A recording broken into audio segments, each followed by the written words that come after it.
RJD के जिला अध्यक्ष नक्सलियों को हथियार सप्लाई करने के मामले में, विस्फोटक पदार्थ सप्लाई करने के मामले में गिरफ्तारी हुई है। एक तरफ तेजस्वी यादव लगातार बढ़ रहे अपराध को लेकर निशाना साधते हैं और वो चाहते हैं कि आरजेडी अब एक डिसिप्लिन पार्टी बने, लेकिन उनके ही पार्टी के नेता तेजस्वी यादव की इस सोच पर कहीं ना कहीं पर्दा लगाने में लगे हुए हैं। एक खबर आ रही है कि आरजेडी के जिला अध्यक्ष की गिरफ्तारी हुई है और वो भी गिरफ्तारी नक्सलियों को हथियार सप्लाई करने के मामले में, विस्फोटक पदार्थ सप्लाई करने के मामले में हुआ है।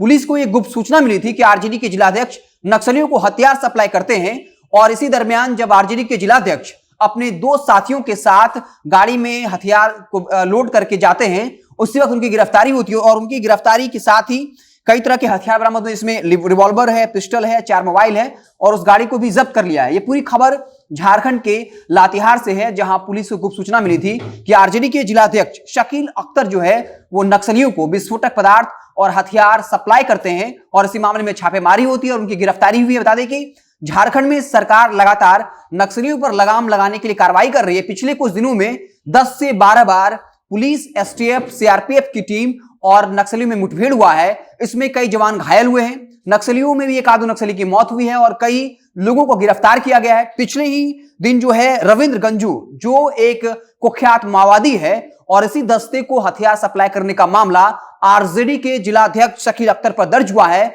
रविंद्र गंजू की गिरफ्तारी को लेकर लगातार झारखंड सरकार प्रयासरत है और रविंद्र गंजू, जिनको शकील अख्तर हथियार सप्लाई कर रहे थे, उनके कारनामा के बारे में जान लीजिए। उन पर यह आरोप है कि पिछले साल आईडी ब्लास्ट में 11 सुरक्षा कर्मियों को मौत के घाट उतार दिया था। इसके अलावा पाखर माइंस में हमला कर 12 वाहनों को जला दिया। इसके अलावा एक और कुंजाब माइंस में 29 वाहनों को आके हवाले किया गया। इसके अलावा कई सुरक्षा कर्मियों को मौत के घाट उतारने का आरोप है।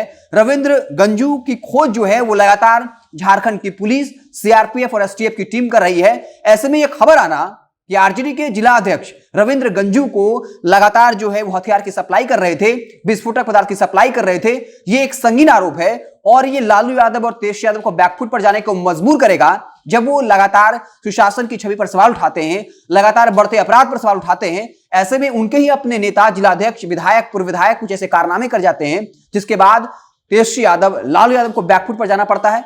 बिहार की अगर आप अब बात कर लीजिए तो विधानसभा चुनाव से ठीक पहले सरोज यादव, जो आरजेडी से विधायक थे, उन पर यह आरोप लगा कि एक महादलित समाज के लड़कों को घर से उठवा लिया था और यह कहा था कि अगर तुम मीडिया में हमारे खिलाफ बयान दोगे तो हम तुम्हें जान से मरवा देंगे। चूंकि जब वो विधायक उस महादलित के लड़के को फोन पर गाली दे रहे थे, जान से मारने की धमकी दे रहे थे, तो उस ऑडियो को वायरल कर दिया और इसके बाद सरोज यादव नाराज हो गए।